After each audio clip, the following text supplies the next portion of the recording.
Assalamualaikum, salam perjuangan. Selamat datang ke podcast Suara Hartanah episod ke-13.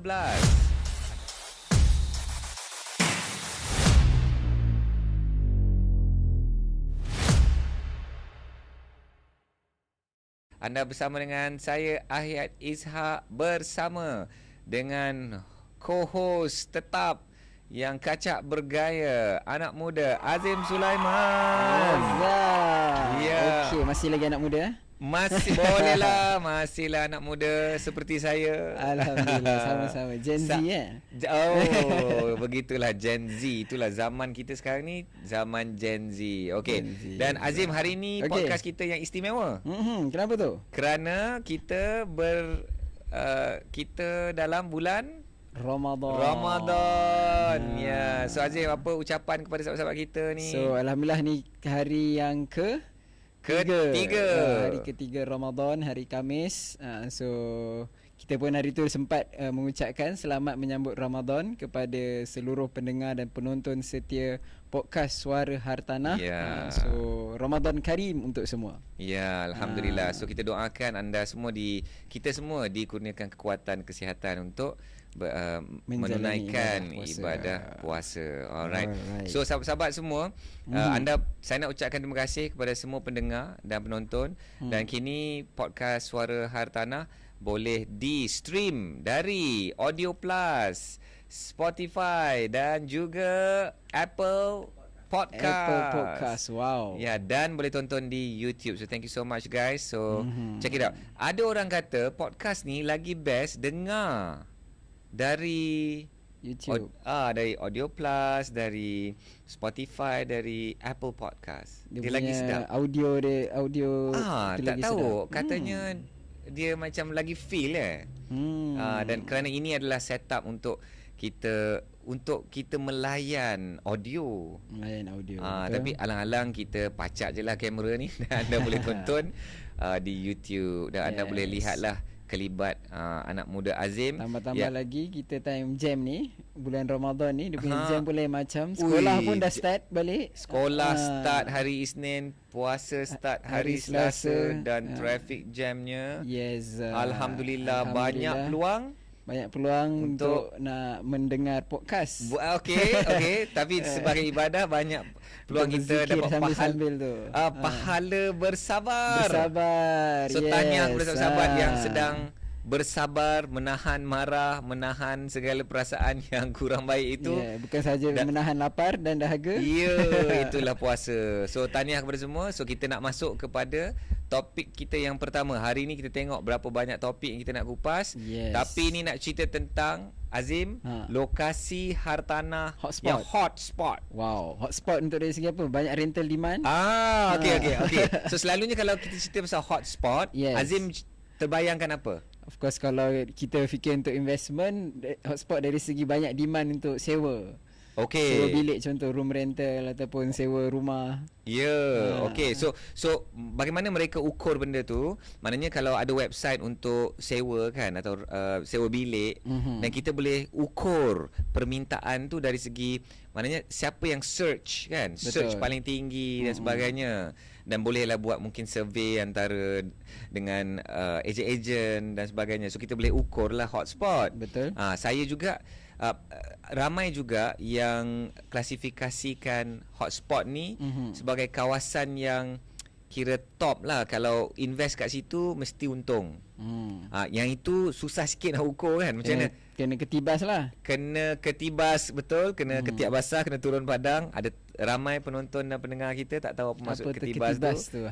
Mungkin satu hari dalam Dewan Bahasa pun setakat ni belum lagi. Dalam kamus Dewan Bahasa dah ada ke? Kejap. Dalam kamus Dewan Bahasa, kamus Dewan Bahasa ni adalah satu term yang diinspirasikan oleh pengasas Pejuang Hartanah, Ahyad Ishak sendiri. Tak ada. Ketibas tak ada. So kibas ada. Kebas ada. Kebab ada. Kebab. Cerita kebab. Dan cerita pula nanti kan balik cari kat bahasa ya. Baram dan param. Okey. So tak ada perkataan ketibas. Ketibas tu kalau baram tadi bahasa Ramadan. Sorry. Okay, Baram tadi Bazar Ramadan. So dan Ketibas ni sama juga short form untuk dua perkataan yang digabungkan. ya, itu Ketiak Basar. Ketiak Maknanya kena Basar. turun padang lah. Kena turun padang. Okey. Ha. So biasanya itulah pandangan kita kalau hotspot ni. Contohnya satu lagi, tempat yang paling tinggi transaksi hartanah yang kita boleh tengok kat dalam bricks.my. Yes. Tapi yang ini yang nak bawa ni, Azim. Ni ada satu artikel ni oleh Malay Mail. Bila 10 Mac ni dia kata apa? Melaka Islamic Religious Department identifies more than 10 hotspots for black plastic gang. Ya Wow. Allah. Oh, bukan hotspot untuk hartanah ni. Bukan tak ada? hotspot hartanah. Saya bila baca ni, saya cakap, apa hal pula Majlis Agama Melaka ni pula yang menentukan hotspot ni. Hartanah. Tapi rupa-rupanya bukanlah hotspot hartanah. Hotspot Rupa-rupanya black plastic gang. Gang bag apa ni? Plastik hitam. Bag plastik hitam. Siapa dia orang ni, Azim? Black plastik hitam ni. Saya tak kenal lah apa benda ni. Itulah. Tak pernah ada pengalaman lah. Saya tak ada pengalaman dan tak pernah terlibat. Ye. Sekarang orang dah tak pakai ni. Orang panggil ye. Ye. So ye tu apa maksud dia? Tu kalau siapa yang layan drama ye. Kita punya pemenang anugerah bintang paling popular.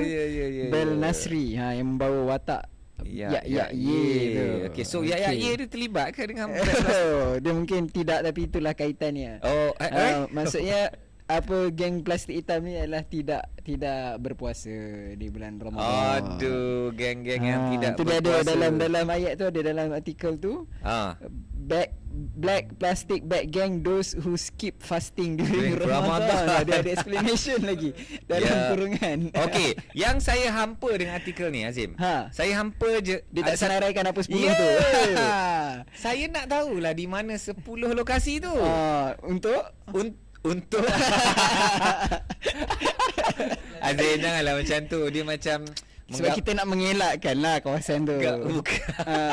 Bukan. Just nak tahu. I nak faham kenapa. For research purpose.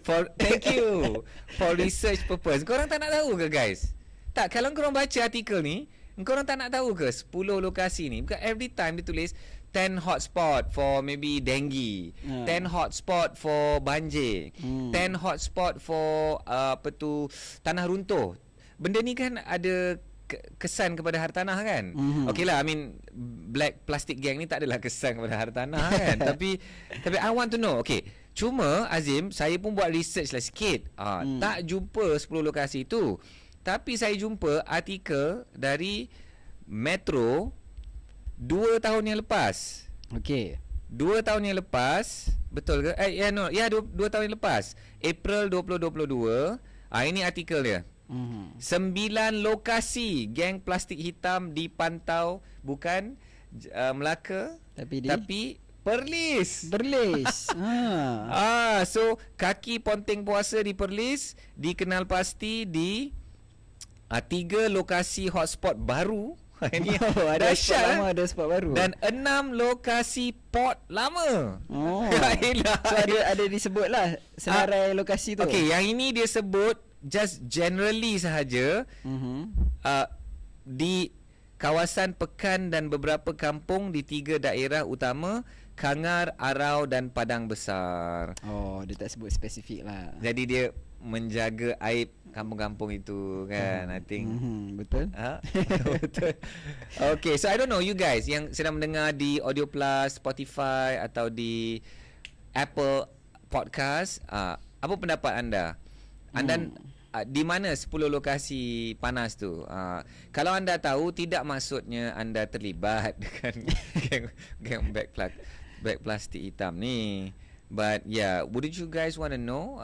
Okay, kalau yang sahabat-sahabat yang tonton di YouTube boleh type dalam ruang komen. Okay, I guess dia tak adalah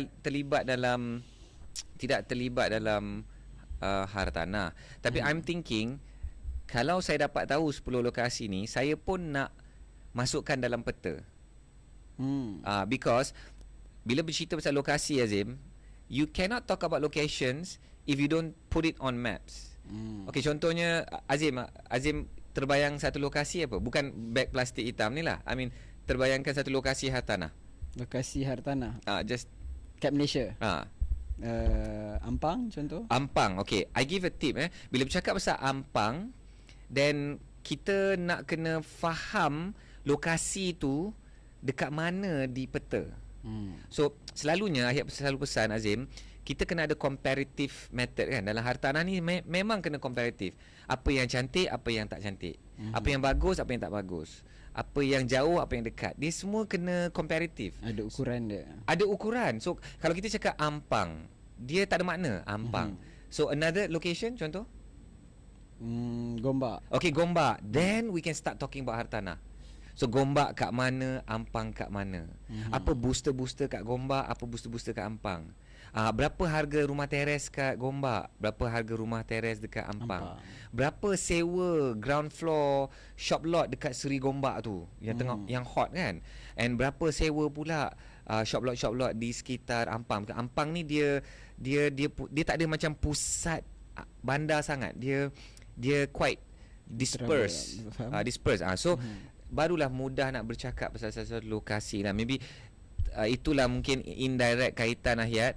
I would like to see it in the maps. Dan mungkin kaitan dia kepada hartanah ni ialah siapa yang ponteng puasa tu dia kurang bertakwa lah kan.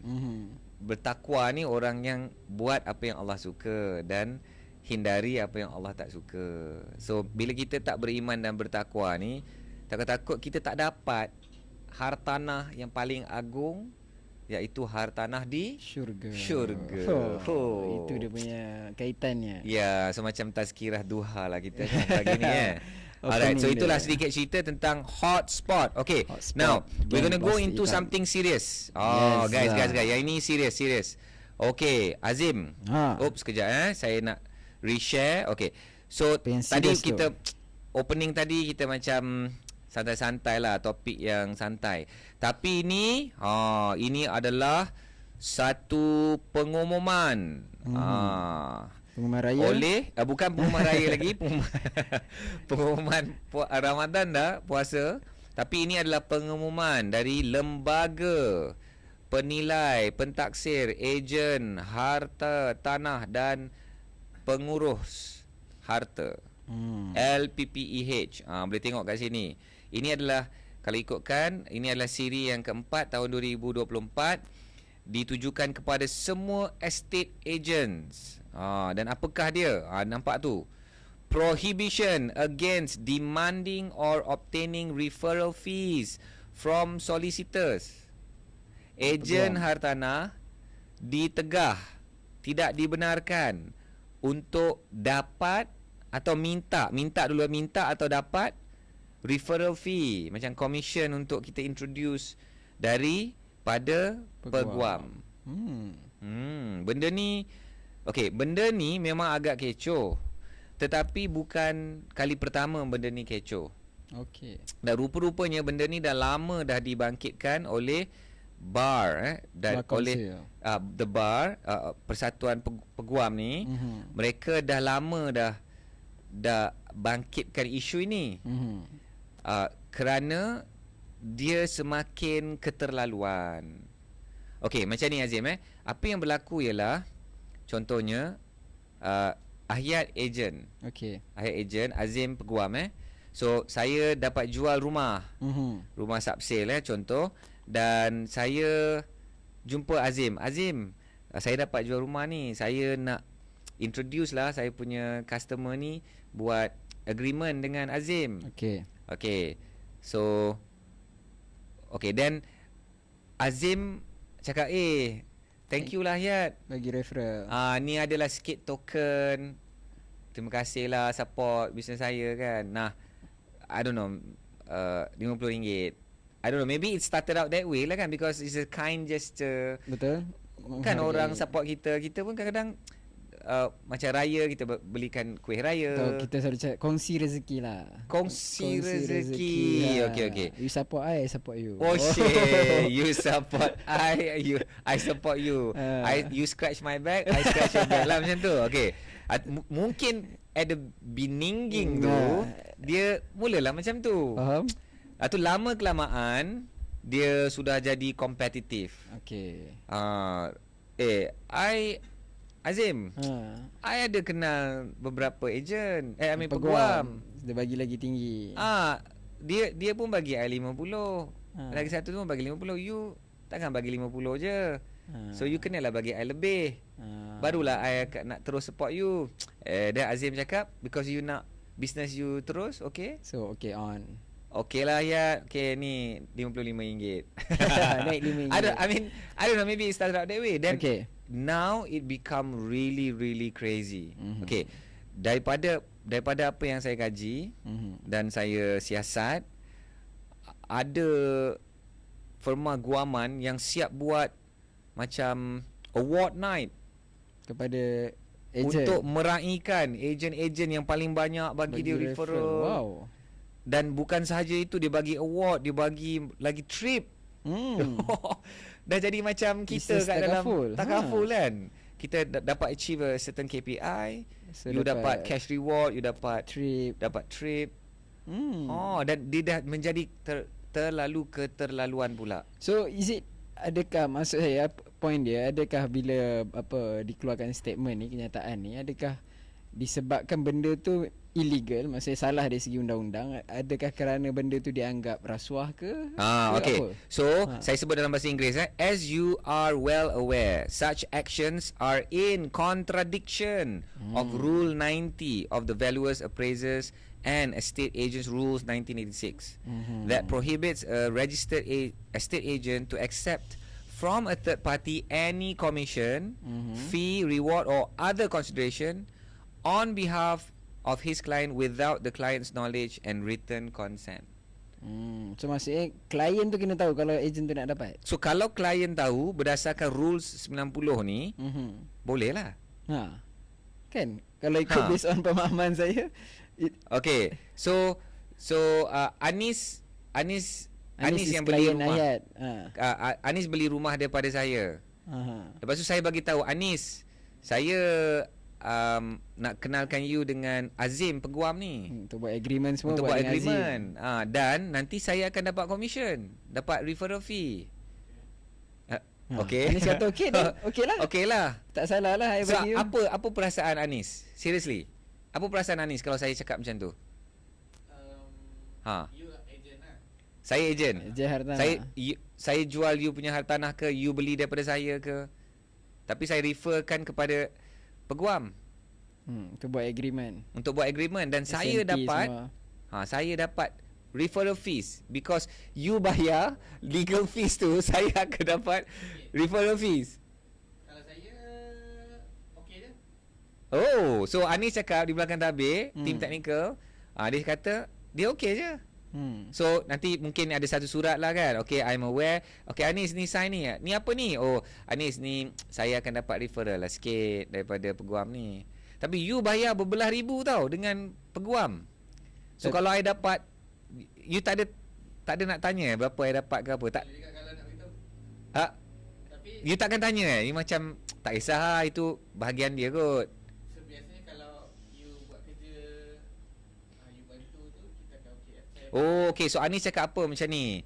Kalau saya sebagai ejen dah bantu dia kan, maknanya semua urusan-urusan ni dipermudahkan, dilancarkan. Anis pun macam okey lah, kau ambil lah. Betul kan? Tapi kalaulah saya nak tanyalah berapa you dapat. Saya bayar ni berbelah-belah ribu. Kalau hartanah yang lagi mahal berpuluh-puluh ribu. Bayar legal fees, bayar stamp duty. Saya just nak tahulah bro, you dapat berapa? You dapat, I don't know what's the rate. I lupa. Ada dibincangkan. Ada yang cakap, okay. Yang ni kena verify. So I ada tanyalah macam dapat ke macam 5-10%. Peguam cakap, Ayat, mana 5-10% Ayat? lebih berpuluh-puluh persen. Wow. 50% boleh jadi. Of legal fees kena tengok balik bill because dia ada bahagian legal fees and ada bahagian stamp duty. Stamp duty tu yang lebih banyak sebenarnya. Yang legal fees tu katakan legal fees tu 10,000. So kalau 50%, ejen dapat 5,000. Okay, kalau Anis tahu, kalau Anis tanya kan, Anis Sabri dia tanya, you dapat berapa? Saya cakap saya dapat adalah sikit. 5,000. Tapi you duk membayar peguam tu banyak 10,000 lagi stamp duty lagi, you tak terasa apa-apa ke? Kalau banyak saya akan fikir balik lah. Maksud dia macam You kena bagilah I sikit. Macam tak ada. Ha? saya akan Tak. macam Kena bagi Anis sikit maksudnya. kita bayar kat orang tu. Ha, so Ataupun kurangkan bayaran tu kalau boleh. kurangkanlah bayaran. Betul tak? That's my point. Jadikan 7,500. Tak, pada saya, kalau kita put aside, of course kita cakap ni pasal dari segi law lah.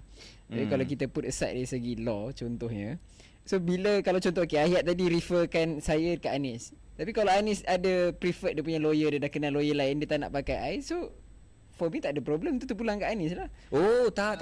Tapi dalam dunia agent, dia memang akan pastikan pembeli tu ambil dengan lawyer kita, because dia akan dapat some referral fee. So maksudnya pembeli tak boleh pilih own lawyer dia. Pembeli boleh insist.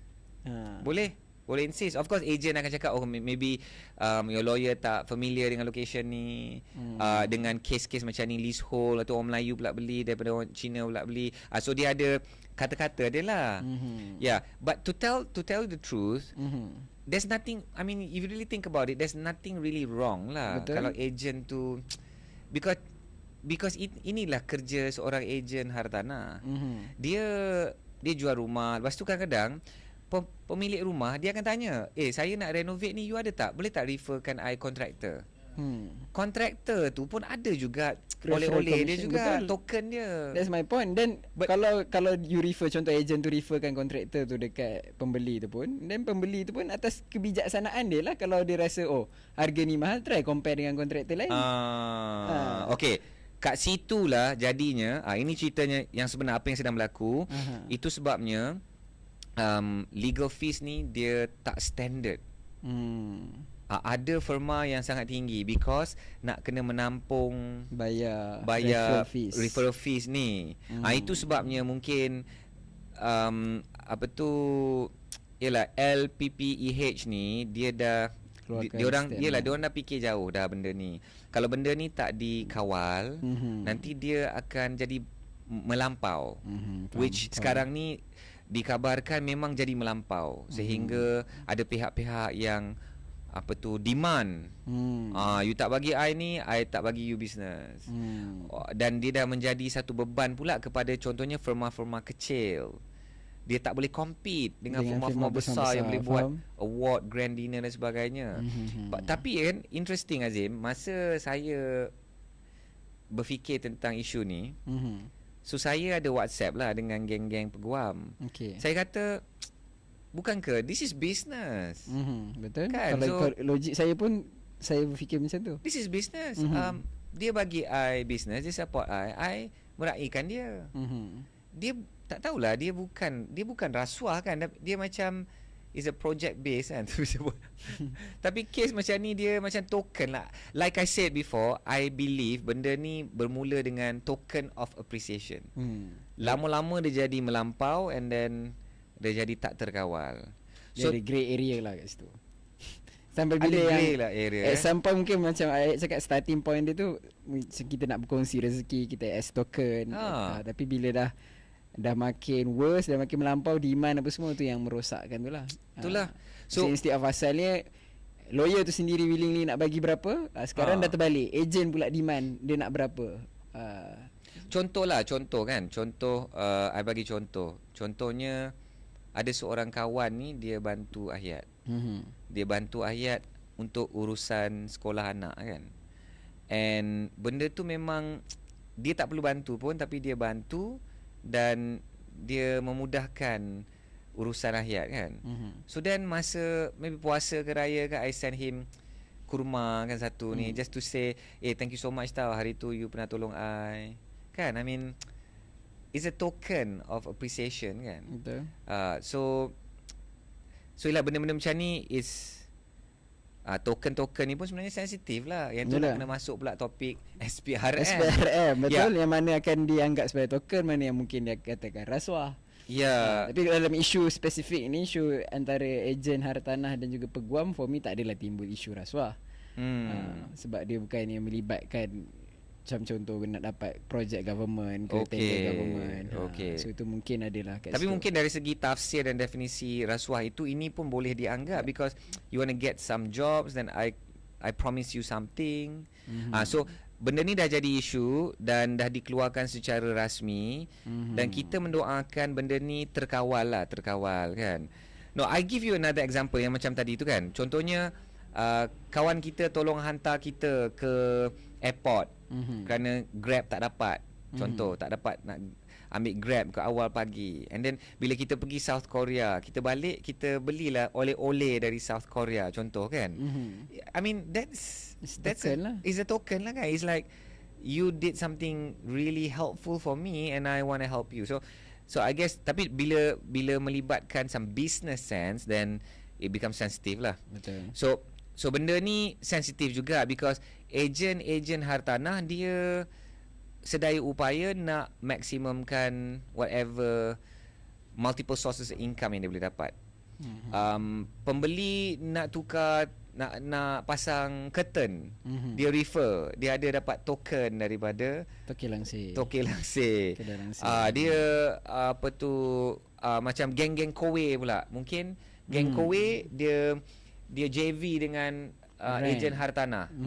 Bro, kalau kau ada buyer, kau sebut je, promote, nanti aku buat kerja lah, aku present ni semua, penapis air, penapis udara, penapis angin, penapis udara. Asal kalau dia ambil apa-apa, apa tu kerusi urut ke untuk dia punya lah, tilam ke, nanti aku adalah sikit token untuk kau. Benda tu, to be honest Azim, is the norm. Betul, setuju.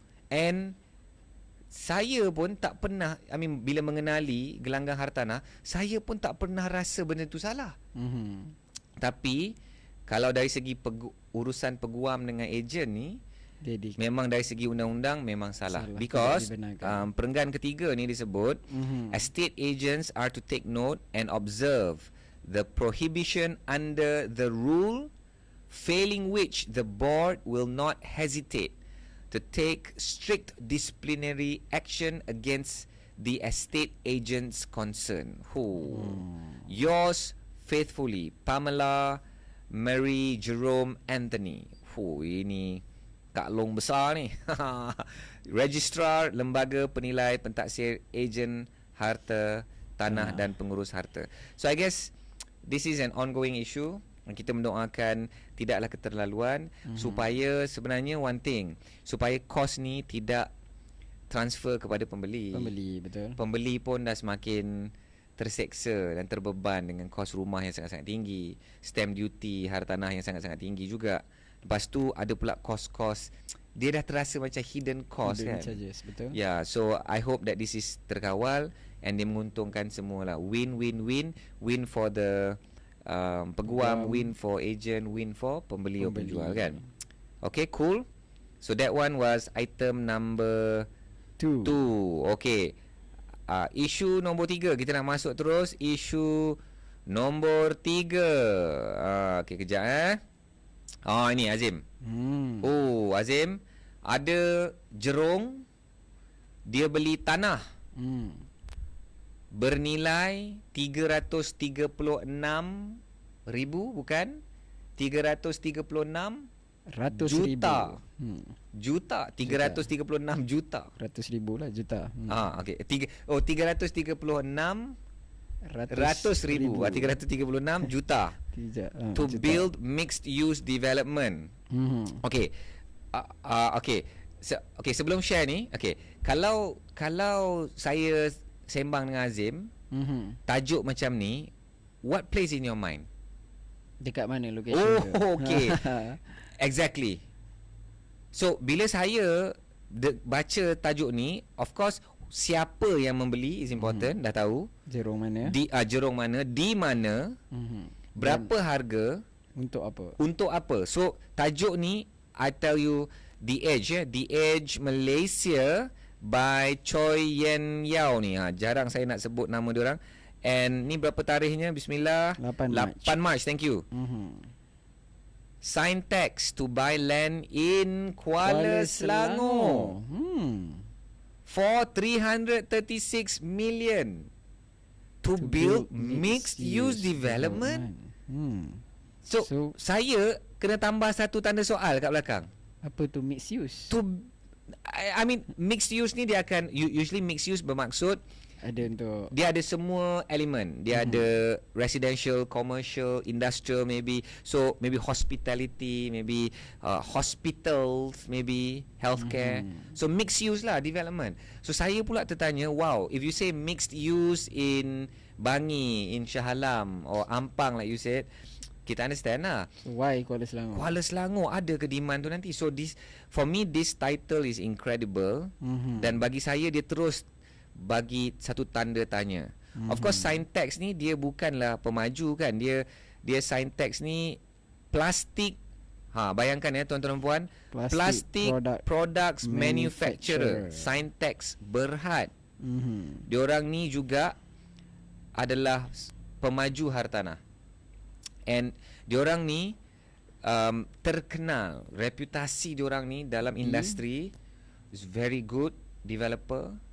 They deliver, harga pun okay, mampu milik to a certain extent, quality ada. Actually kalau bila sebut Saintek ni, kalau terus teringat di Johor, Taman Saintek Johor. Ya, memang. So dia asalnya daripada Johor lah, developer. I mean they have projects, probably they are very strong in Johor. Ya. Sampaikan taman ni pun Taman Saintek. Taman Saintek, yes, that's why bila baca tajuk ni terus teringat Taman Saintek. Mana ada pemaju, taman tu nama syarikat dia. Adalah. Kalau KL adalah. Adalah. Bandar Sunway. Yeah, but most developers wouldn't name it their company name kan. So power sangat tu nama syarikat dia. Okay, so exactly where di Kuala Selangor dia beli tanah di Batang Berjuntai. Sebenarnya dah ditukar nama. So dah tak sesuai lagi dah, kerana nama tu kurang patuh syariah. So sekarang nama dia I pun lupa. Bestari Jaya. Come on brother. Okay. Kan lebih manis nak disebut. Lebih manis. Bestari Jaya di Kuala Selangor. Kalau dia cakap aku nak pergi Batang Berjuntai di Kuala Selangor, dia kurang manis lah. Kurang manis. Lagi-lagi kalau kita bercakap kepada wanita kan. Contoh dia ada masuk-masuk yang lain nanti. Ada masuk-masuk yang lain. Nak mood nakal sikit di bulan Ramadan. Dia kurang pahala ke bila kita macam jok-jok macam tu Boleh dielakkan. Boleh dielakkan. Okey, dah tersasul, so nak buat macam mana? Okey. Yang lagi satu data penting, I want to know how big a land they bought for 335. Okay, berapa besar tanah tu, Azim? Berapa size dia? Berapa besar dia? Ada second paragraph. 826 hektar. 800 acres. 826 ekar guys. So berapa harga satu ekar? Lebih kurang 406,000. 406,000. So Ahyat sedang mengajar apa guys? Dalam Suara Hartanah ni kita nak mengulas dan mengupas isu-isu dan berita-berita hartanah yang terkini. Tapi at the same time we are learning something deep. So read in between the line. So I know the price, I know the size, and I can pretty much figure out how much it is per acre.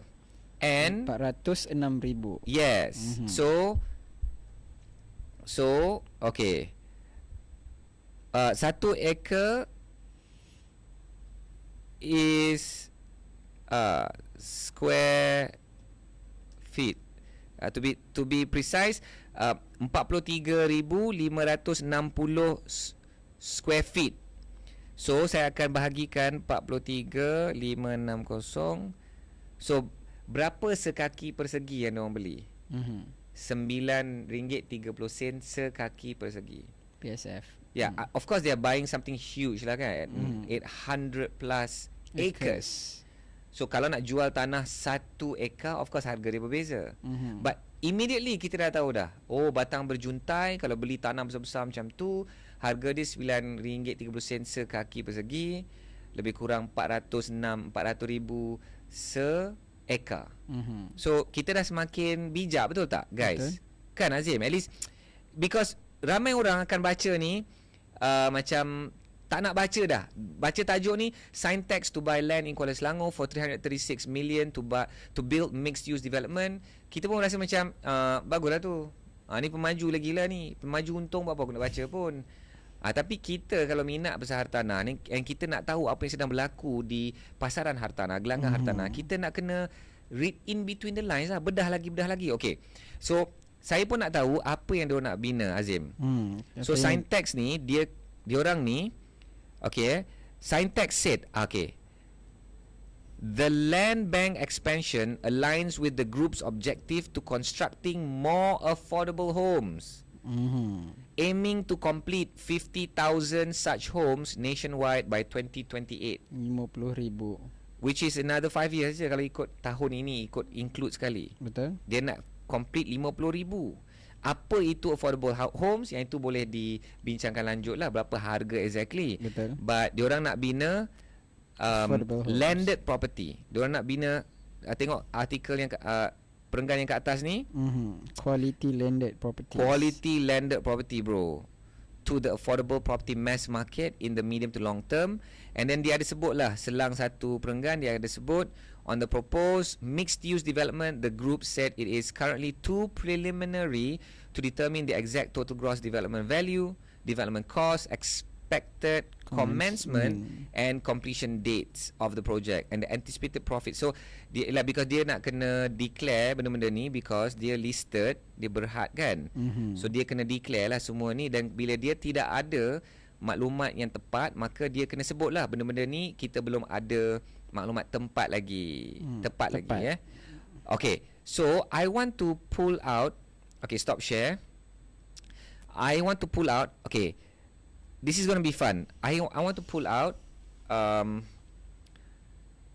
Google. Google Earth. So kita nak tengok lokasi dia. Okay, so di manakah Bestari? Okay, kita try Batang Berjuntai. Okay, Google masih boleh cari tak Batang Berjuntai? Okay, share. Batang Berjuntai. Dia terus cari Bestari Jaya. Dia pun pening. Tapi dia tahu tak ada Batang Berjuntai lagi dalam peta, dah dinamakan Bestari Jaya, tapi masih boleh search Batang Berjuntai. That's interesting.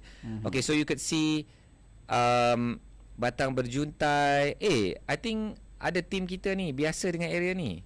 Kerana dia akan balik ke Kuala Selangor. Okay, so dari segi atasnya Bestari Jaya ni, dia sama tinggi dengan Kuala Selangor lah, Azim. Kalau tengok kan. So dia nak kena lalu Bandar Tasik Puteri, Bandar Tasik Puteri. Okay, kena lalu Puncak Alam, kena lalu Bandar Tasik Puteri, kena lalu Batu Arang, Ijuk, then baru sampai ke utara tu Bestari Jaya. Dan di sebelah barat, di pesisiran pantai tu, ke laut tu, kita ada nampak Kuala Selangor. So that's where Bestari Jaya is. So dari segi pemahaman ni, okay, I'm going to do something nice for you guys. Okay, ni based on my research lah. So Ahyat dah buatkan research ni. Memang Ahyat akan, one of the research that I do is center of gravity punya understanding lah. So this is center of gravity for Greater Kuala Lumpur. By distance. Okay, by distance. Of course, benda ni is just untuk pemahaman. Banyak lagi yang kena diperjelaskan apa yang dimaksudkan oleh center of gravity, apa kesan dia kepada keputusan yang kita buat untuk memilih hartanah. But I want to understand where Bestari Jaya is to the center of gravity of Greater Kuala Lumpur, which is at Bandar Kirara. Okay, kenapa Bandar Kirara tu nanti in another episode kot kita cerita. But basically, Bestari Jaya ni dalam jalur 40 km dan 50 km dari pusat bandar Greater Kuala Lumpur. Dan pada pendapat Ahyat, this is a very brilliant strategic decision by Sintex. Because dia sedang membeli tanah the next frontier. Kenapa? Kerana kalau you all tengok ni ni 10 km. Shah Alam, Sungai Buloh within the 20 km. And then you see places like where Rawang, Klang is in the 25 30 km. Puncak Alam is in the 30 km punya range. Serendah a little bit above the 30 km, which is about 35 km. So Batu Arak. So tempat-tempat yang Ahid sebut ni boleh reconsider dia okey, sekarang ni kat mana sekarang sedang berlakunya pembangunan. So Puncak Alam tu dah menggelegak dah. Betul. 10 tahun dulu mungkin kita boleh cerita Puncak Alam sedang membangun. Tapi sekarang ni Puncak Alam ni dah tak boleh nak cakap sedang. Dia dah on the way nak mengganas dah. Puncak Alam ni dah mengganas. Okey, yang sedang tu yang dekat dengan Puncak Alam tu apa nama? Elmina. Elmina. Okay, Elmina is somewhere in a different spot. Okay, Elmina is a different spot. It is different gravity. Okay, so kalau nak tengok exactly where Elmina is, boleh kita study. So Elmina ni is interestingly it's closer than Puncak Alam. Tapi dia merupakan satu estate yang baru dibuka berbanding dengan Puncak Alam. Bayangkan Puncak Alam tu dibuka dahulu. And kerana Elmina ini dibuka, now semua tanah-tanah dekat Puncak Alam, Meru dan semua kat tepi-tepi dia, semua tiba-tiba Sungai Buloh memang sedang menggelegak, mendidih panas kerana Elmina tu dia dah jadi air pasang besar untuk semua lokasi itulah. In fact kalau kita nak tengok ni Azim, kalau kita tengok dari segi masa, okay, so this is Elmina okay, Elmina, this is 2024. So kita pergi balik let's say 12 years. Nampak tak? Elmina ni is the estate je. Estate. And if you go back further, maybe of course no point lah. I mean 1985 memang is just estate je lah, sawit je lah. And you see this northern side Sungai Buloh je. Maknanya hampir 40 tahun dulu inilah rupanya Elmina dan sebelah northwest of Kuala Lumpur. Puncak Alam lagi lah. Puncak Alam tak ada apa-apa. Puncak Alam memang puncak bukit je lah ada masa tu. Puncak Alam lah. Puncak Alam lah. Yes, betul. And then boleh tengok ni dekat Bandar Puteri ni, Rawang, this most likely yang putih-putih ni is Lombong. Lombong. Ini adalah berputik-putik sedikit. Bukit Raman Putra, Sungai Buloh ni nak ada ni yang macam apa ni kuning-kuning, coklat-coklat ni nampak macam pembangunan lah. Yang coklat-coklat macam ni, ini nampak Kampung Baru Sungai Buloh. So you know 40 years ago this is how it looks like. But let's zoom Okay, tengok guys. Kalau bagi mereka yang menonton di YouTube lah, bagi sahabat-sahabat yang sedang stream, anda boleh membayangkan peta ini memang bandar-bandar kita ni berilah masa dia akan berubah. So daripada kehijauan ini kita fast forward 39 tahun, hampir 40 tahun ke depan. 2020. Apa jadi kepada peta yang hijau-hijau kat dalam peta tu? Dia jadi warna apa, Azim? Dia jadi warna soalan warna tu saya ni. Dia jadi warna coklat. Okey. Dia jadi warna coklat. Soalan warna jangan. Soalan warna. Okey, faham. Tapi basically dia jadi warna coklat. Kira dah ada pembangunan di situ lah. Pembangunan lah. Now, kenapa Ahid bercakap pasal warna guys? Saya ajar anak saya masa tu umur 4.5 tahun baca peta hartanah. Ahiyat, macam mana you nak ajar budak baca peta hartanah? Dia kenal warna, dia boleh kenal peta hartanah. Warna je.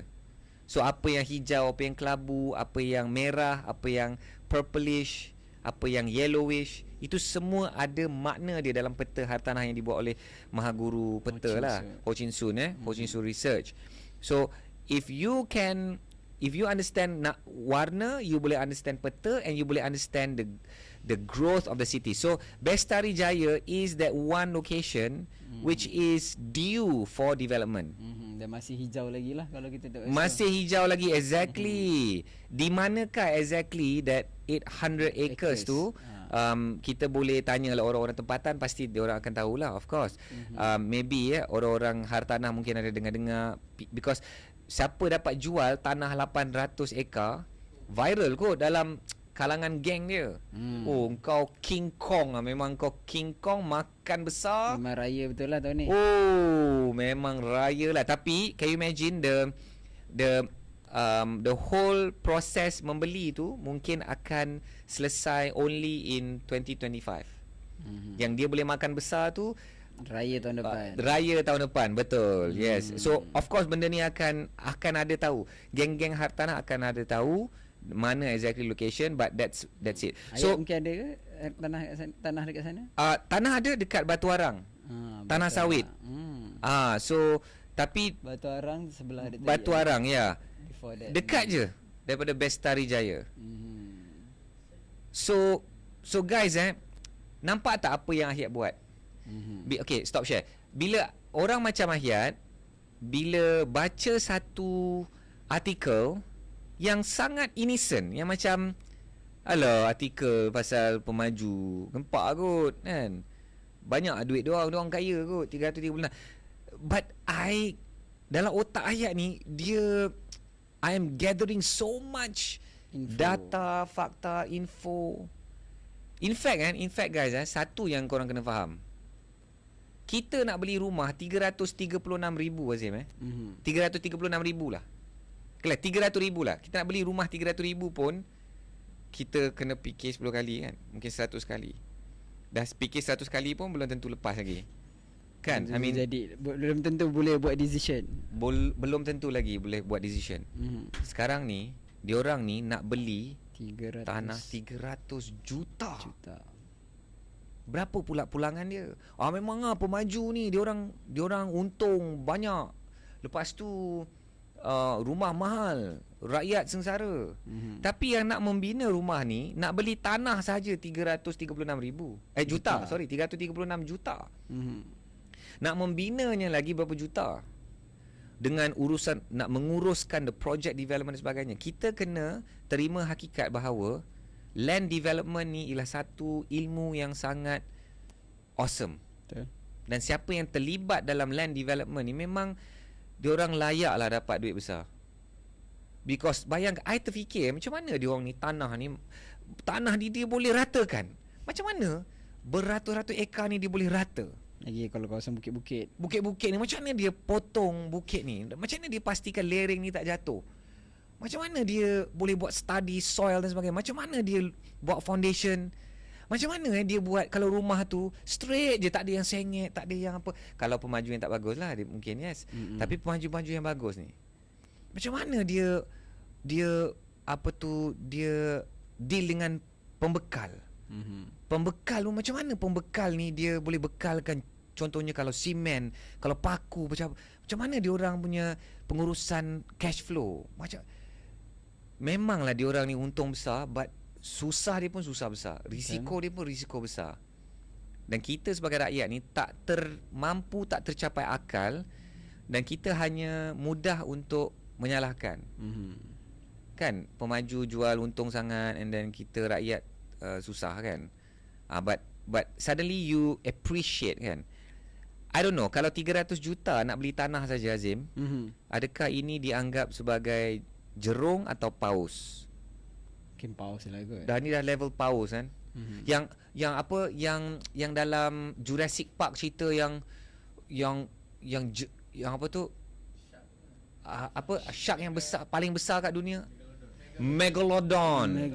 Dia tu lagi besar daripada paus kan? Megalodon kan? Meg tu kan? Ini boleh level Megalodon ke? Yelah, ini paus dinosaur kot. Nak beli tanah je 300 juta. Now, you guys might feel like apalah yang ni duk excited pasal satu topik yang tak apa-apa je ni pun, but there's a lot of deep understanding about the property market. Now I understand the direction. So, kalau ada anak murid Azim, kalau Azim tanya Ahyat tiba-tiba, Ahyat, sekarang ni KL ni sekarang apa direction dia? Dia sedang grow ke arah mana? So I can say also, of course to me the southern direction is stronger. Southern gravity, maknanya to Putrajaya, Cyberjaya, to Kajang, to Semenyih and all that is stronger. But I would also say, there is also growth in the northern side of Greater Kuala Lumpur. Just like then if somebody questions me, why do you say that Greater Kuala Lumpur is moving north? Well, 800 acres was purchased by a developer at 336 million in Bestari Jaya. which is kejap. Jom kita tengok Bestari Jaya map. Okay. Maps. Okay, Bestari Jaya. Okay, share screen saya. Okay, Bestari Jaya. Okay. Bestari Jaya ni boleh nampak sikit kat situ. So Greater Kuala Lumpur kat sini. Keluar Okay, and then maybe nak directions to, let's say, Kuala Lumpur, and it's about, let's say what, 50 minutes. It's about 50 minutes 1 hour, of course, 60 at km. at the time right now lah, which is not peak hour kan. Betul. It's about berapa ni, 10-11 o'clock right now. So this is about 60 km northwest. So Bestari Jaya ke tadi, maybe the next gravity is Puncak Alam. Bestari Jaya ke Puncak Alam, which is about 24 km. So you know Puncak Alam is going to be middle of the northern corridor. Maknanya Greater Kuala Lumpur, dia push all the way north to Bestari Jaya, Kuala Selangor right now, and Puncak Alam becomes central to it. So let's just see Bestari Jaya to Shah Alam. Bestari Jaya to Shah Alam is about 54-55 km, almost like KL to Bestari Jaya, which puts Puncak Alam central to the whole northern corridor punya story. So this is powerful tak guys? Seriously, okay, stop share. This is powerful tak? Bila kita nak memahami lokasi just from a very very innocent article menceritakan pemaju yang beli tanah. So we learn a lot about it. Okay, setuju kan? Is something fun for you? Yes, exactly. Saya pun learn something new. Azim pun learn something new. Have you guys learn something new also? And of course, Akhir nak teruskan perkongsian. Kita ada kisah pasal seorang datin yang memiliki berpuluh hartanah, dan datin ini viral. Oh, apa hal pula datin-datin ni buat hal ni. Okey, dan lepas tu kita nak cerita pasal rumah yang dijual harga cekik darah. Okey, semua itu dan banyak lagi selepas the break. See you guys later.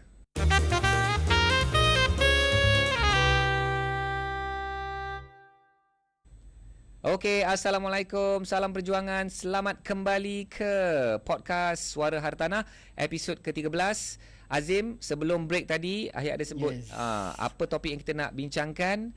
Ada seorang datin ni viral, Azim. Buat hal katanya. Dia buat hal. Ya Allah, datin-datin ni selalu buat hal ke Azim? Buat hal yang okey ke tak okey? Okay. Hal yang baik atau tidak? Azim bacakan dia punya Azim ada tak? Dia punya tajuk. Datin bagi sekejap. Guys, seriously, datin ni memang buat hal. Pemilik datin rumah adalah datin ni banyak rumah, bukan sahaja banyak rumah tapi berpuluh rumah sewa. So apa dia cakap, Azim? Miliki puluhan rumah sewa, datin ini tidak pernah ambil bayaran setiap kali hari raya. Okay, tunjukkan kat skrin. Miliki puluhan rumah sewa, bukan satu, bukan dua, tapi berpuluh. Dan datin ni tak pernah ambil bayaran sewa setiap kali hari raya. Ya Allah. Kalau Ahyat sendiri soalan panas tu. Soalan panas. Okay, start share kejap. Mungkin Ahyat tak nak lah menunjuk kan. So Ahyat tak nak cerita kat sini, saya faham. Mungkin tu antara Ahyat dengan tenant Ahyat. Allah. Kita adalah bagi hadiah-hadiah raya. Ada. Tapi memang kes ini memang saya sendiri terinspirasi. I don't know. Terinspirasi. Bagi penonton atau pendengar yang setengah stream di Audio Plus, Spotify, di Apple Podcast dan saya menonton di YouTube. Apa perasaan anda bila dengar benda macam ni? Azim, what do you feel, Azim? Of course, as macam saya cakap tadi, terinspirasi. Kalau kita sendiri as investor, kita sendiri sebagai landlord, so bila kita ada tenant, ada rumah yang kita sewakan, so kita sendiri terinspirasi. Mungkin kalau tak mampu nak bagi 1 bulan free sewa pun mungkin ada diskaun ke. Ataupun macam saya cakap, mungkin bagi gift hari raya ni nak dekat puasa, bukan dekat puasa, dah puasa, mungkin ada bagi kurma ke dekat kita punya tenant. And then nak raya nanti bagi hamper raya ke, kuih raya ke.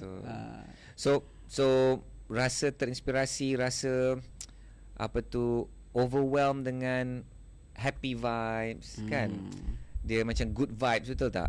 And sebenarnya pemilik-pemilik hartanah ni, landlord ni, lagi datin-datin, datuk-datuk ni kan orang selalu pandang, kau ada rumah, kau lah yang kaya. Kan? Banyak rumah lagi tu, so banyaklah kaya.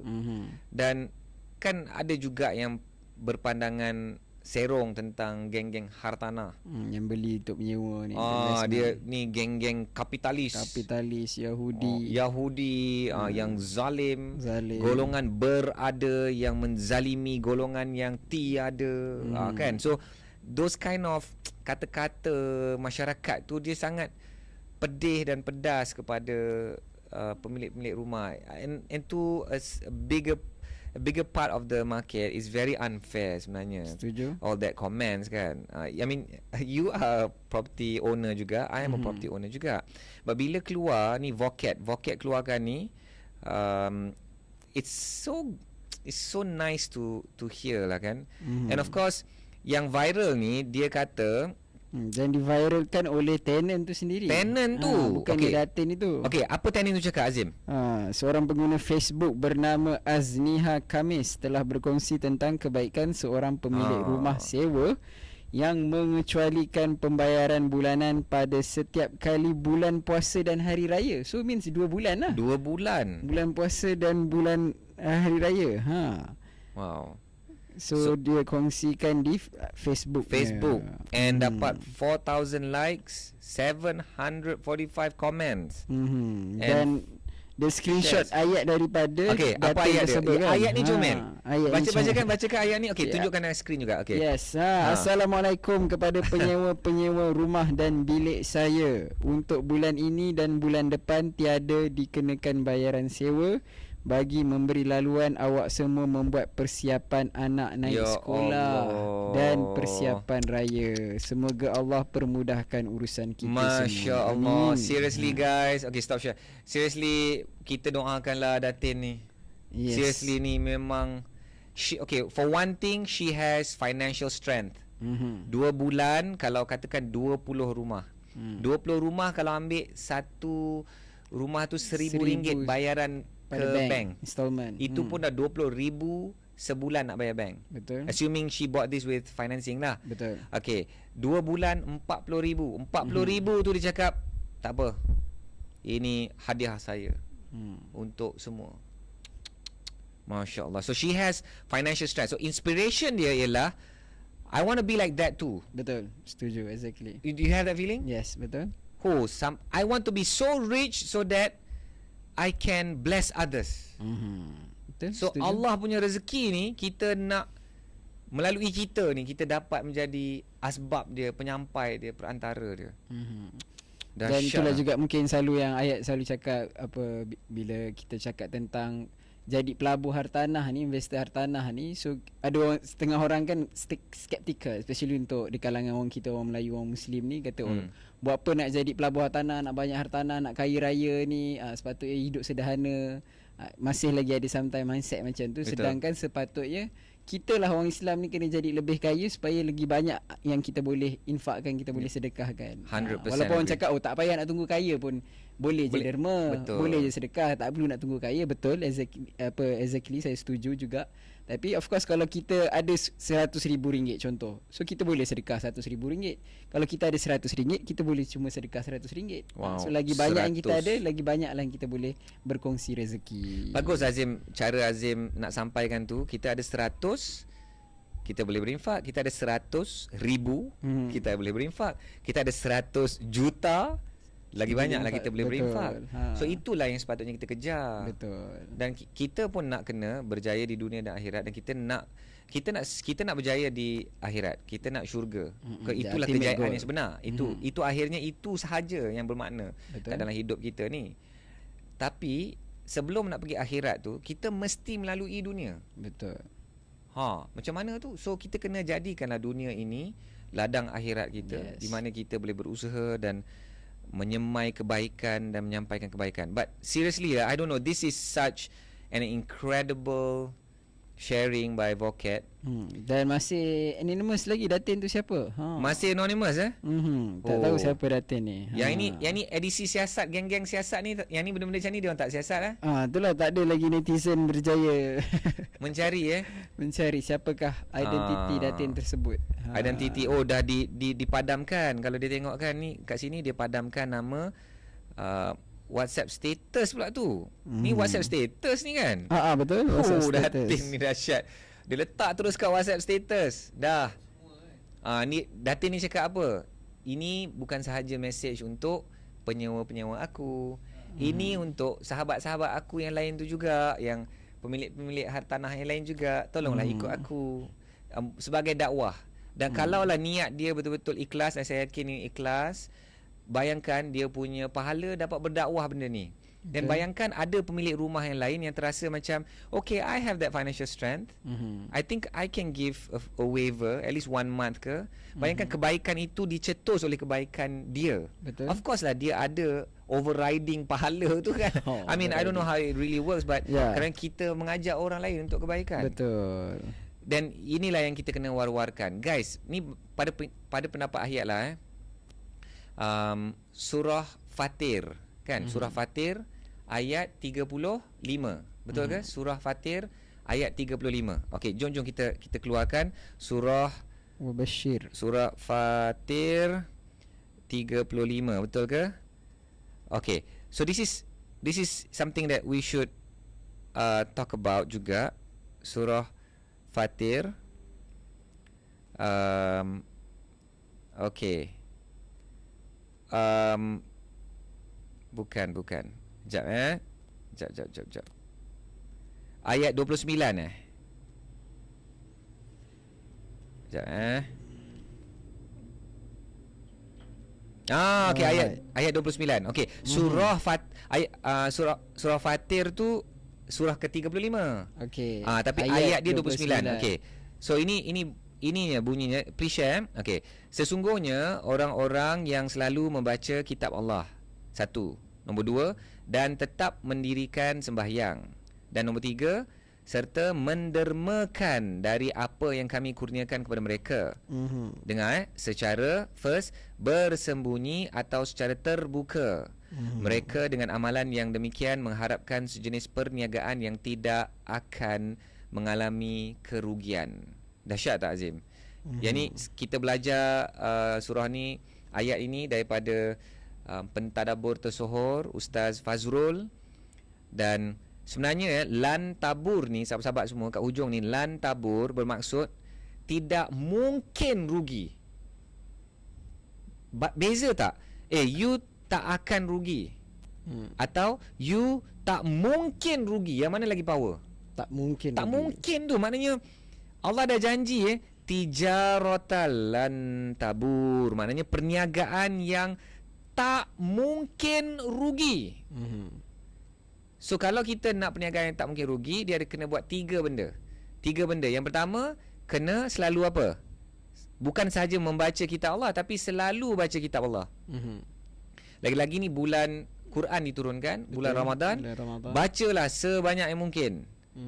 Sacrifice lah benda yang lain. Okey. Nombor 2 apa? Mendirikan sembahyang. Bahasa dia dalam bahasa Melayu, mendirikan. Because sembahyang ni dia tak boleh santai-santai. Dia kena mendirikan dengan cemerlang. Serta point dia, mendermakan apa yang Allah dah kurniakan kepada kita. Secara apa? Sebenarnya Allah dah cakap dah, bersembunyi atau terbuka. So both can. Both can. Ada orang cakap, alah dia menunjuk menunjuk. Tapi kalau dia niat tu memang ikhlas, aku nak bersedekah ni kerana Allah. Aku nak puaskan, aku nak show off kat Tuhan, bukan nak show off kat social media. And it's not easy lah kan, because kita kadang-kadang mudah untuk terpesong lah niat kita tu. Tapi kalau kita boleh kekal sincere, Azim, bayangkan secara terbuka ni, because kita nak kena mengajar. Betul, nak inspirasi kat orang. So ini sedikit lah kupasan. Ahyat pun selalu bertalaki bersama dengan pentadabbur Ustaz Fazrul, Azim pun, dan sahabat-sahabat yang lain. So maybe inilah sedikit perkongsian yang boleh beri manfaat kepada anda semua kan. And ialah berbalik kepada Datin ni, sebenarnya kita pun ada warga pejuang hartanah yang menggunakan hartanah dia untuk kebaikan. Contoh, ada seorang brother yang kita kenal tu, ada banyak rumah dekat Seksyen 7 Shah Alam. Masa banjir besar Disember 2022 Betul, 2022.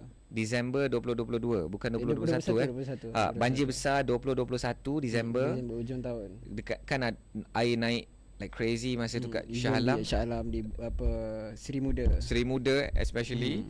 Dan sahabat kita tu, dia ada rumah yang ada bilik-bilik kosong lagi. Dia bagi mangsa banjir duduk dalam rumah-rumah tu. So lihat bagaimana geng-geng hartanah, dia menggunakan hartanah sebagai peralatan di ladang akhirat untuk buat kebaikan, untuk bantu masyarakat. Betul. Dan saya pun kerana kes banjir besar ni, saya ada seorang kenalan ni, dia terkesan teruk. Rumah dia naik sampai tingkat 2. Masa tu gambar-gambar dia orang duduk kat atas bumbung tingkat 2 tu. Dan dia naik sampai ke lebih daripada tingkat 1 tu. Dan dia perlukan rumah lah. Dan masa tu Ahyat ada satu rumah ni yang baru tenant keluar. So Ahyat bagilah dia duduk rumah tu percuma, dan saya bagi dia percuma tu selama setahun. Because I know it's because kereta dia, barang elektrik, apa tu, peti ais, kerusi habis, TV habis, rosak. And I think even 1 year pun you cannot recover immediately from that kind of disaster. Lagi-lagi dalam kategori yang dapat gaji, kategori kerani macam ni kan. So inilah sebenarnya Ahyat nak sebut ni, bismillahirrahmanirrahim, kerana Ahyat buat tu kerana nak dapat redha Allah, kerana nak buat baik kerana Allah. Dan supaya Ahyat berkongsi cerita ni supaya lebih ramai orang juga terinspirasi. Kita gunakan hartanah untuk membantu masyarakat, membantu orang, giving back to society. And tapi kalau kekuatan kewangan kita tu belum ada, then janganlah kita berpura-pura, janganlah kita menyusahkan dan meletakkan diri kita dalam bahaya. Betul. Because if you cannot afford it yet, there's nothing wrong. You ada rumah, bulan puasa, bulan raya, penyewa tetap kena bayar sewa. Nothing wrong, because itu adalah perjanjian. You duduk rumah saya 12 bulan, you kena bayar sekian-sekian setiap bulan. This is accepted. You agreed, I agreed, then we are become landlord and tenant. Nothing wrong. Kalau belum ada kekuatan kewangan, let it be. Then focus on how to become wealthier and have more financial strength for you to do this kind of things lah. Yes, setuju sangat. Setuju kan? Okay, so again, congratulations kepada Datin Misteri ini. Yes, yang telah memberi inspirasi kepada kita semua yang juga ada hartanah. Dan saya cakap tadi, kalau belum ada kekuatan kewangan buat masa sekarang, so insyaAllah one day kita boleh buat sama seperti Datin ni bagi, ataupun at least for starting ni buat apa yang ikut kita, kemampuan kita. Macam saya cakap tadi, tak semestinya bagi sewa free sebulan, mungkin boleh bagi kuih kurma, kuih raya, untuk apa menyambut puasa dan raya ni. Kurma ni tengah viral kan sekarang. Makan dengan butter katanya. Memang saya pun terjebak. Try.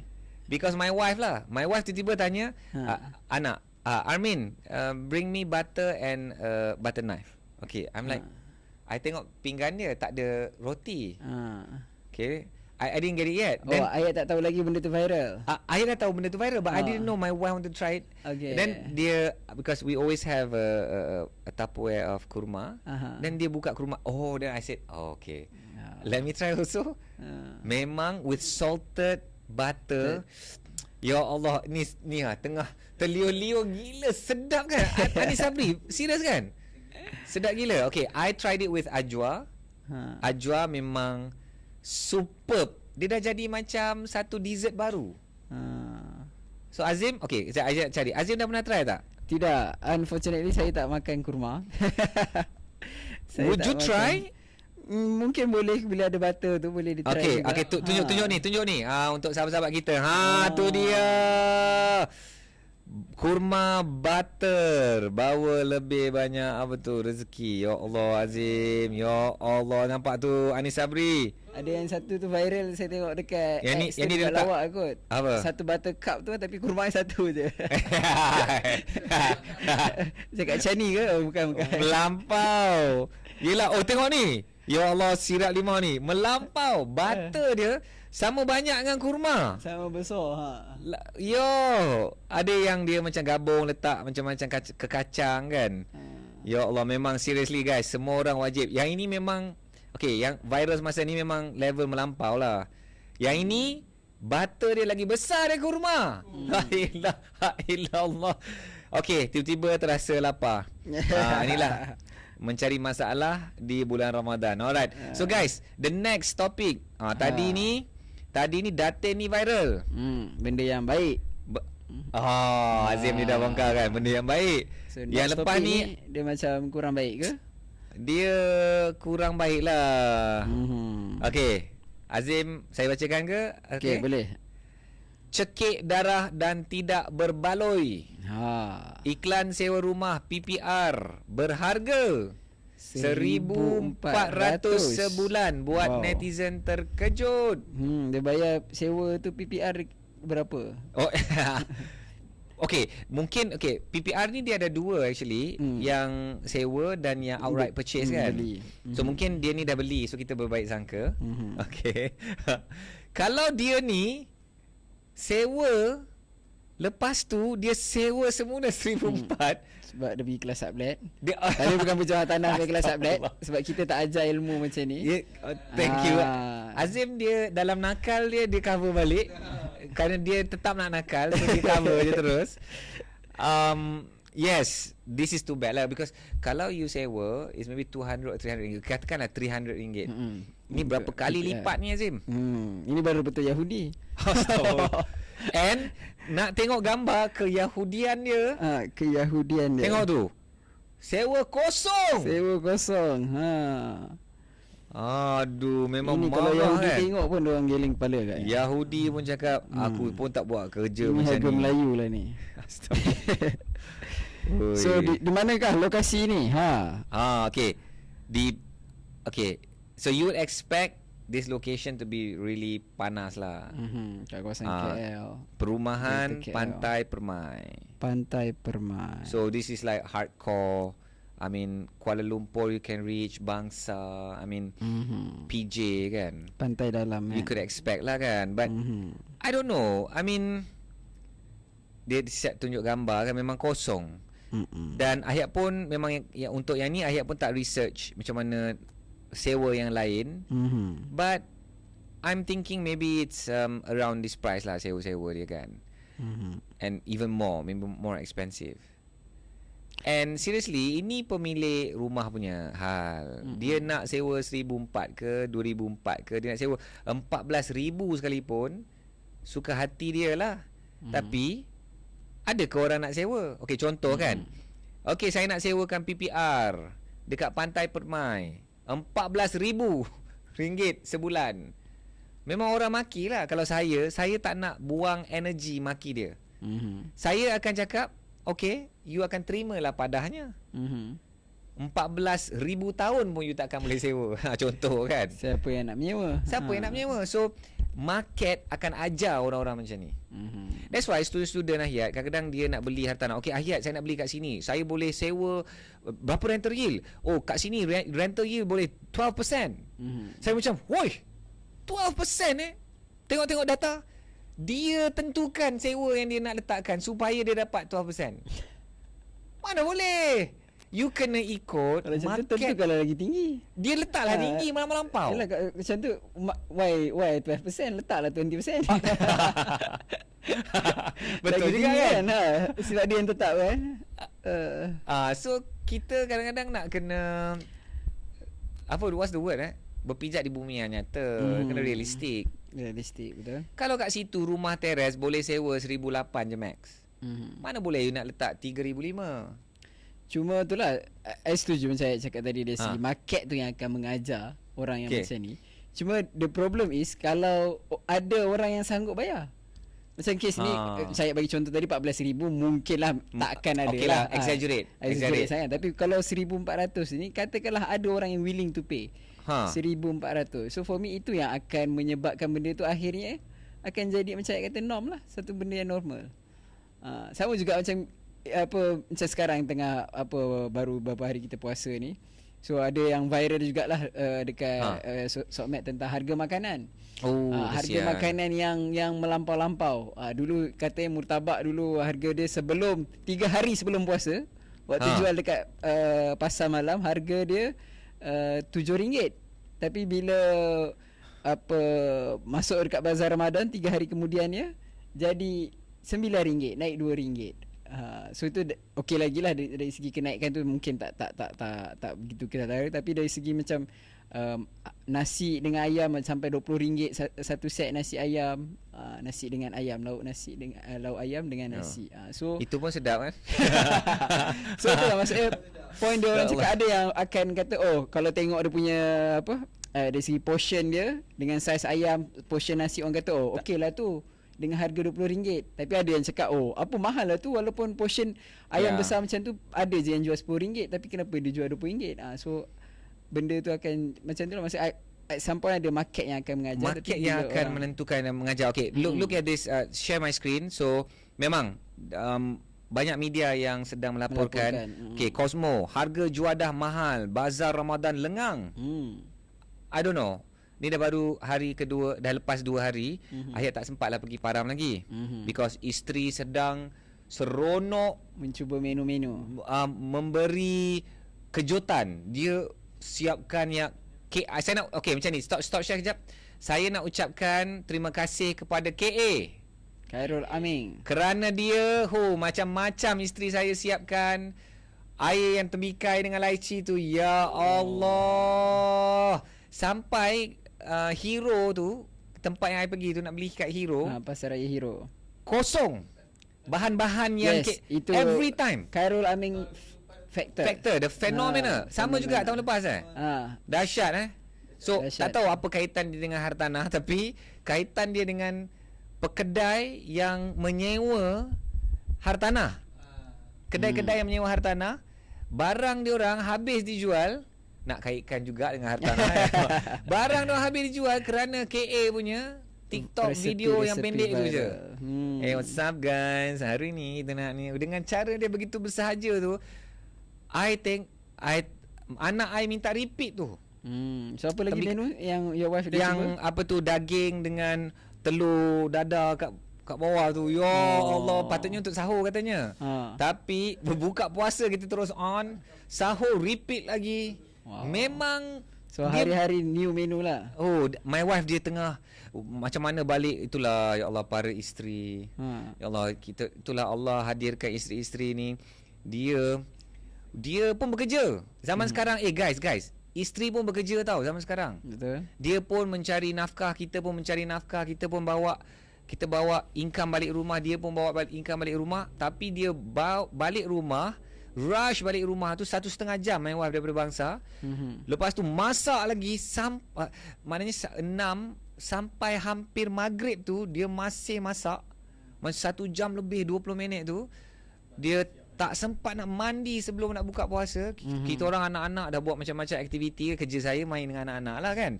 Lepas tu bila kita turun dah siap terhidang. Ya Allah, my wife, kepenatan itulah kebahagiaan bagi dia. Itulah dahsyat kan. Bayangkan semua orang, mungkin tak semua orang ada isteri, tapi semua orang ada mak kita lah macam tu dulu. Ya Allah, sayanglah mak kita, sayanglah isteri kita. So I love my wife so much, and I'm sure that you guys too. I love my mother so much, and I'm sure you guys too. So itulah some good values that we want to talk about today. Okay, but very quickly come back to my screen. Harga jual mahal. Okay, harga bahan. Okay, utusan Malaysia kata apa? Harga bahan mentah mahal. Peniaga bazar Ramadan di KK naikkan harga. KK je ke?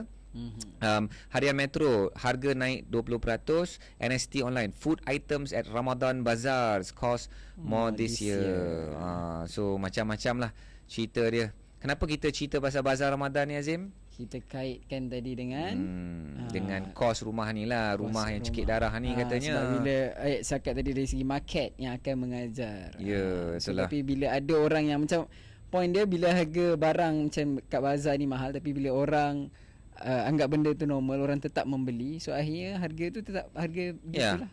And I like your angle, Azim, because you mentioned okay, mungkin ada orang rasa okay 1,400 ni okay because some service apartments in that area maybe 2,000 2,500 tak mampu, so Kira ni the cheapest one for that area. dan dia cakap Alhamdulillah jumpa juga sebiji yang 1,400 ni. Murah ni. Jom kita tong-tong ada 3 bilik, kita bahagilah 3,500 lebih kurang seorang. Maybe because yang selalunya komplain bukan orang yang perlu sewa kat tempat itu. Betul. Pada harga itu.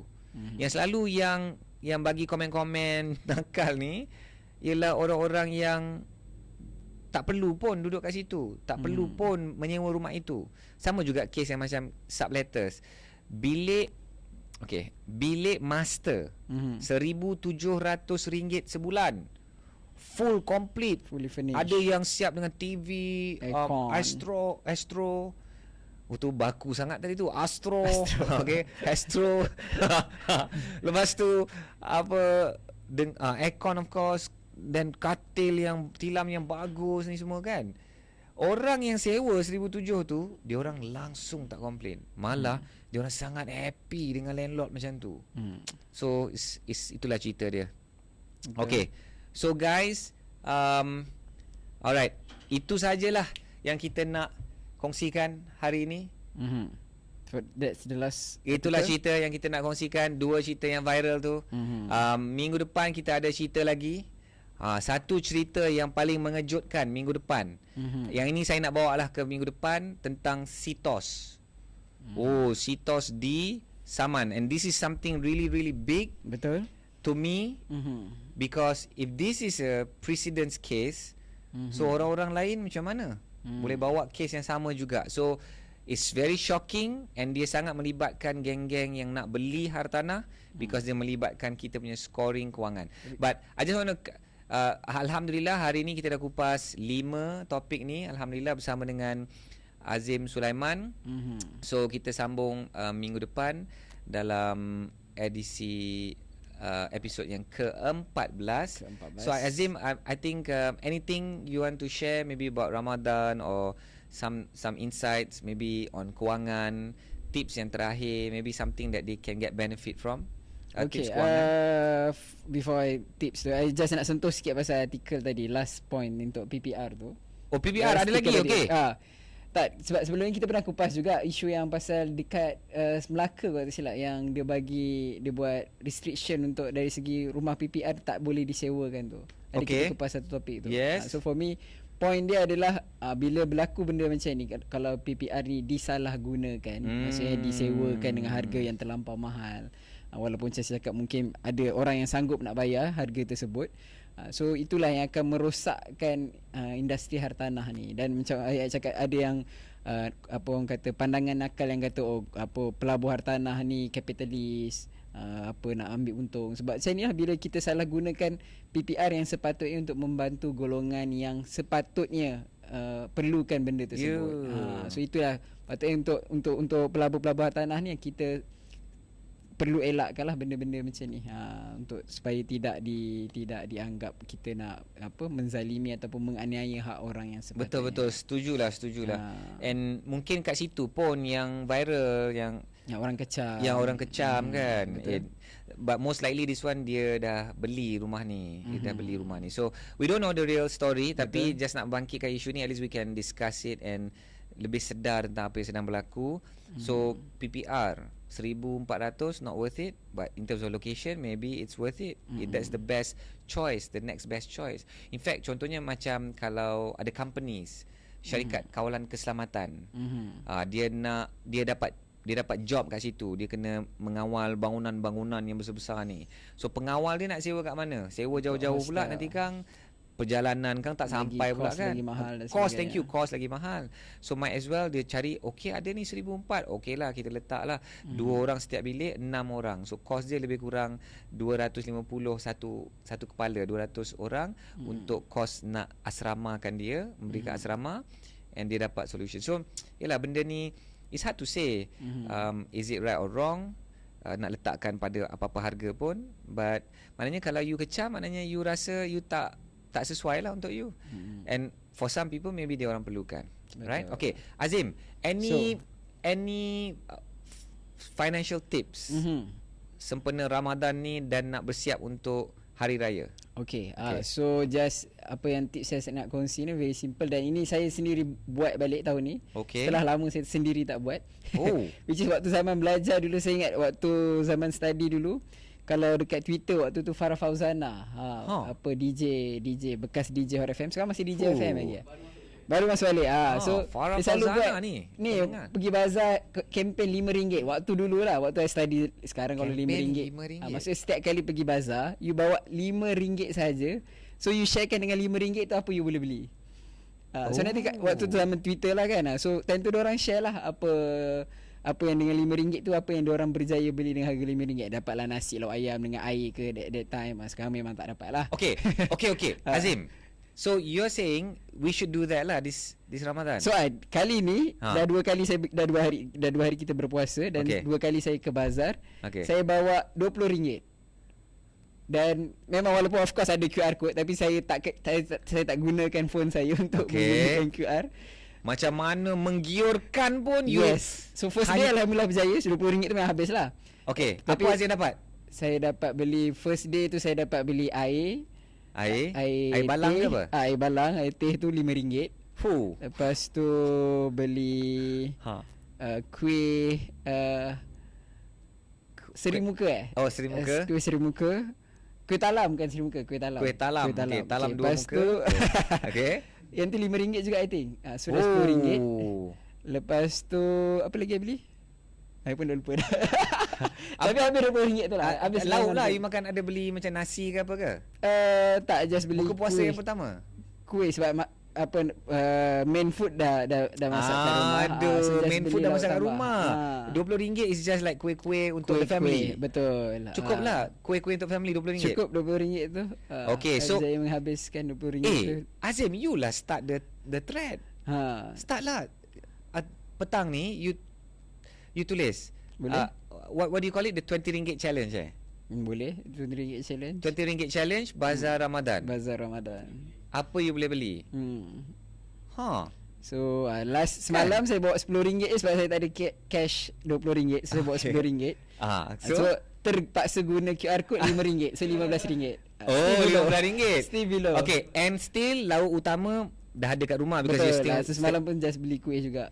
kuih juga. So semalam ingatlah, semalam beli air teh lagi. Lepas tu teh beli tu sedap lah tu. Teh lychee ke apa? apa putu bambu. Tak, teh biasa. Teh Teh O pure. ke? Pure. teh pure. Brand pure, jenama pure. Pure. Lepas tu putu bambu dengan kuih akok. Oh, RM15. RM15. Okay guys, I mean I don't know you guys boleh dapat apa? RM20. I think kalau RM20 pun, kalau untuk seorang makan boleh je dapat main food. Untuk makan berat maksudnya contoh nasi Betul. ayam, nasi biryani lauk ayam. Betul. Itulah maksudnya salah satu cara financial tips yang mana kalau kita nak elakkan terlebih berbelanja, especially ke bazar Ramadan ni. Maksudnya you dah tetapkan berapa you nak spend, so bawa duit tu banyak tu je. Setuju, Jangan bawa setuju. wallet, jangan keluarkan phone nak scan QR, so memang akan over budget. Saya memang buat tips ini setiap kali saya pergi Baram atau Param atau mana-mana yang macam pesta ni. So let's say for my family, okay, I mean like RM100 kan, RM100. Okay. So then we know how much I spend because based on whatever balance that you have kan. So this is good. Maknanya bila kita nak berbelanja, kita setkan berapa limit tu Berapa ada, max capping dia. and usually kalau macam Baram, we already talk in the car. Okay, Armin, you nak cari apa? Aira nak cari apa? Ni cari apa? I want okay, nak cari murtabak, ni nak cari yang kambing tu, kambing Kambing grill. cincang. Kambing grill. Ui, memang Macam kena cari je petang ni. Okey. Okey. Ayam golek lagi. Ayam golek kalau kat Stadium Shah Alam tu dengan mesin dia. Ya, dia pusing. Kalau kat Terengganu Pantai Timur dia tak panggil ayam golek. Dia panggil ayam pusing. Ayam pusing.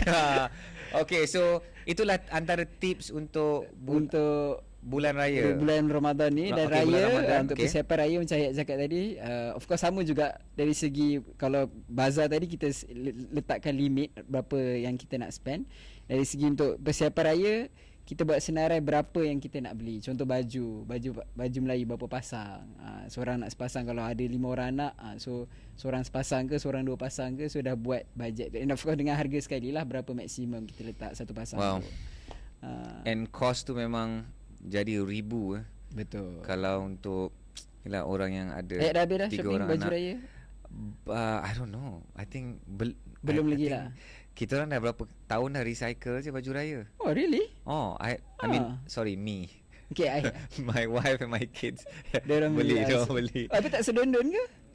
Diorang akan cari yang lebih kurang. Oh. So kalau yang macam pink tu, dan diorang cari pink. Okay, this year you nak warna apa? Purple ke? I ada je purple. Itu Ayat buat ada tempah dengan designer apa tak ada? Dululah tak ada, bukanlah dengan designer dengan Maros. Oh, Maros tu kira legend, the legend. Selalu baya-baya ayah mak kita ni dia kenal lah Maros ni. Tapi zaman sekarang bukanlah trend untuk buat Designer. tempahan baju. Dia beli Dah ready made je. Ya. Dengan banyak brand-brand yang dengan ni. kebangkitan brand-brand. Ada yang brand yang viral dan kurang viral kan.